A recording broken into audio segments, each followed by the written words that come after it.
ሰላም ጤና ይስጥልን። ይህ በጉለሌ ክፍለ ከተማ አስተዳደር ኮሙኒኬሽን ጽህፈት ቤት እየተዘጋጀ የሚቀርብላችሁ ሳምንታዊው የአባይ ዜናዎቻችን መሰናዶ ነው። ከዜናዎቹ ጋር ደስታዬ ወንድም ነኝ። አብራችሁን ቆዩ። የጉለሌ ክፍለ ከተማ አስተዳደር ካቢኔ በወቅታዊና በመደበኛነት አስተዳደሩ በሚያከናውናቸው ተግባራት አፈጻጸም ዙሪያ ውይይት አድርጓል። የክፍለ ከተማ አስተዳደር ካቢኔ በሌማት ትሩፋት ንቅናቄ እቅድ ማስተግበሪያ የመብራት መሰረተ ልማት የኢኒሼቲቭ የተሰጡ ዋና ዋና ግቦችና በሌሎች ጉዳዮች ላይ ውይይት አድርጓል። የጉለሌ ክፍለ ከተማ ምክትል ዋና ስራ አስፈጻሚና ስራና ክህሎት ጽህፈት ቤት ኃላፊ አቶ ሰለሞን ታደሰ እንደተናገሩት አስተዳደሩ የህብረተሰቡን ሁለንተናዊ ተሳትፎና ተጠቃሚነት ለማረጋገጥ በመደበኛነትና በእቅድ ተግባራትን ይዞ በመስራት ላይ ይገኛል ያሉ ሲሆን በእነዚህ የልማት ስራዎች ተጠቃሚነትን ለማረጋገጥ ፕሮጀክቶችን መስራት እንደሚገባ ተናግረዋል። ኃላፊው አክለውም የአገልግሎት አሰጣጥን በማሻሻል የህብረተሰቡን እንግልት በመቀነስ የመልካም አስተዳደር ችግሮችን የምንቀርፍበት ዋነኛ መፍትሄ በመሆኑ በትኩረት ልንሰራ ይገባል ብለዋል።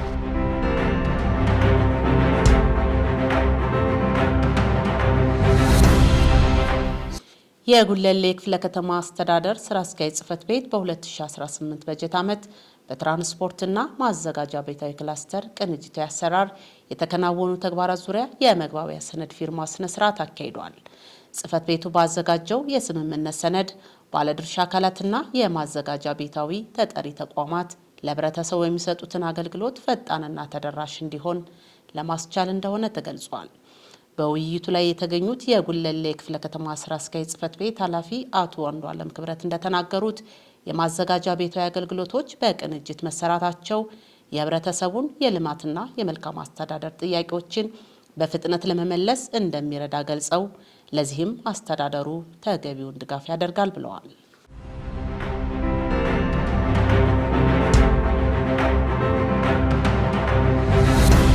በተመሳሳይ ዜና የመሬት ፕላንና ግንባታ ክላስተር የ2018 የቅንጅት ስራዎች እቅድ ላይ ውይይት በማካሄድ የስምምነት ሰነድ መፈራረም ስነ ስርዓት አካሂዷል። ክላስተሩ በስራዎች መገፋፋት አሊያም ባለመናበብ ምክንያት የሚነሱ የመልካም አስተዳደር ችግሮችን በመቅረፍ ዘመናዊ መረጃ ቅብብሎሽን ለመፍጠር እንደሚያስችል ተነግሯል። የተቋማት የእርስ በርስ ግንኙነት ለከተማው ሁለንተናዊ እድገት ወሳኝ በመሆኑ ሪፎርሙን መሬት ማውረድ ይኖርብናል ያሉት የመሬት ልማትና አስተዳደር ቢሮ የጉለሌ ቅርንጫፍ ጽህፈት ቤት ኃላፊ ኢንጂነር አሸብር አበራ በክላስተሩ የመፈራረም አቅማችን በማሳደግ በተግባር ፊት መውጣት ይኖርብናል በማለት ተናግረዋል። አገልግሎቶችን ዲጂታል በማድረግም የተገልጋዩን ምልልስ ማስቀረት የክላስተሩ ዋና ተግባር ሊሆን እንደሚገባና የመግባቢያ ሰነዱን መፈራረሙ ሁሉም ተቋማት ኃላፊነታቸውን እንዲወጡ አስቻይ ሁኔታን ይፈጥራል ብለዋል። በትምህርት ቤቶች የሪፎርምና የአገልግሎት አሰጣጥን ውጤታማ በማድረግ የተማሪዎችን ውጤትና ስነ ምግባር ማሻሻል እንደሚገባ ተገለጸ። የአዲስ አበባ ከተማ አስተዳደር ትምህርት ቢሮ ከፍተኛ ኃላፊዎችና የክፍለ ከተማዎች ትምህርት ጽህፈት ቤት ኃላፊዎች በጉለሌ ክፍለ ከተማ በጄኔራል ታደሰ ብሩ ሁለተኛ ደረጃ ትምህርት ቤትና የወረዳ 8 ትምህርት ጽህፈት ቤት የሪፎርምና የአገልግሎት አሰጣጥ የልምድ ልውውጥ ተሞክሮ ጉብኝት አድርገዋል። የአዲስ አበባ ከተማ አስተዳደር ትምህርት ቢሮ ኃላፊ ዶክተር ዘላለም ሙላቱ እንደተናገሩት በሁለንተናዊ ስብዕና የተገነባ ትውልድ ለማፍራት ትምህርት ቤቶች የሪፎርምና የአገልግሎት አሰጣጥ ስራዎችን መልካም ተሞክሮ በመውሰድና በማጠናከር በትጋት መስራት ይኖርብናል ብለዋል። የጉለሌ ክፍለ ከተማ ዋና ስራ አስፈጻሚ አቶ ወልዴ ወገሴ በበኩላቸው ለመማር ማስተማር ሂደቱ አመራሩ የትምህርት ባለድርሻ አካላትን ባሳተፈ አሰራር ልዩ ትኩረት ሰጥቶ ድጋፍና ክትትል በማድረግ የትምህርት ቤቶችን ደረጃ ማሻሻል የምድረ ግቢውንና ተቋማት ምቹና ውብ ማድረግ መቻሉን ገልጸው በሁሉም ትምህርት ቤቶች የተቀራረበ ውጤት እንዲመጣ የተገኘውን ልምድ በማስፋት በትብብር መስራት አለብን ብለዋል። የጉለሌ ክፍለ ከተማ ትምህርት ጽህፈት ቤት ኃላፊ አቶ ባርኬዴቲ በክፍለ ከተማው የሚገኙ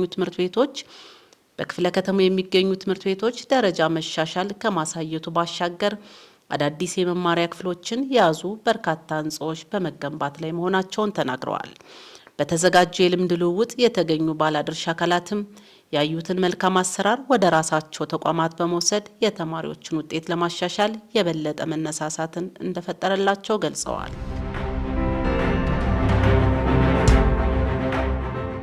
የግል ጥበቃ ኤጀንሲ አባላትና የጋራ መኖሪያ ቤቶች ጥበቃዎች ለከተማዋ ሰላም መጠበቅ አስተዋጽኦአቸው የጎላ መሆኑ ተገለጸ።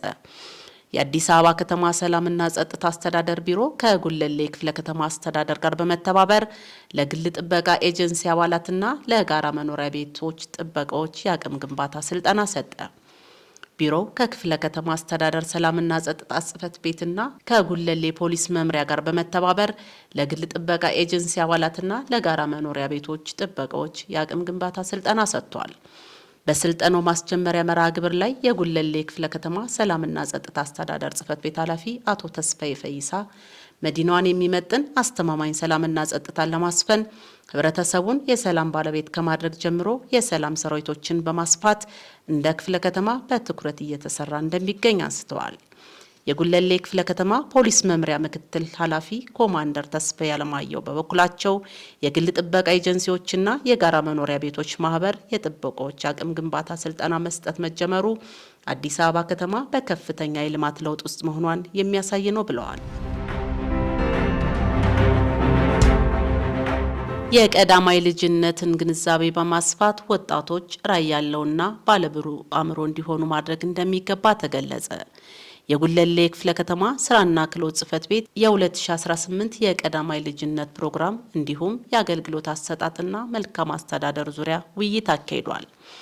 በመድረኩ ላይ የተገኙት የጉለሌ ክፍለ ከተማ ስራና ክህሎት ጽሕፈት ቤት ምክትል ኃላፊ አቶ መሰረት በለጠ እንደተናገሩት መድረኩ በዘርፉ የሚያጋጥሙ ችግሮችን በተደራጀና በተቀናጀ ሁኔታ መፍትሄ ለመስጠትና ጥራት ያለውን ምርት ለማምረት የሚያስችል መሆኑን ገልጸው በዘርፉ አምራቾች ጠንካራ ግንኙነት በመፍጠር የእርስ በርስ የልምድ ልውውጥ በማድረግ የማህበራትን እኩል ተጠቃሚነትን የሚያረጋግጥ ነው ሲሉ ተናግረዋል። ሳምንታዊው አባይ ዜናዎቻችን ይህን ይመስል ነበር። ለተጨማሪ መረጃ የኮሙኒኬሽን ማህበራዊ ድረገጾቻችን ይከታተሉ።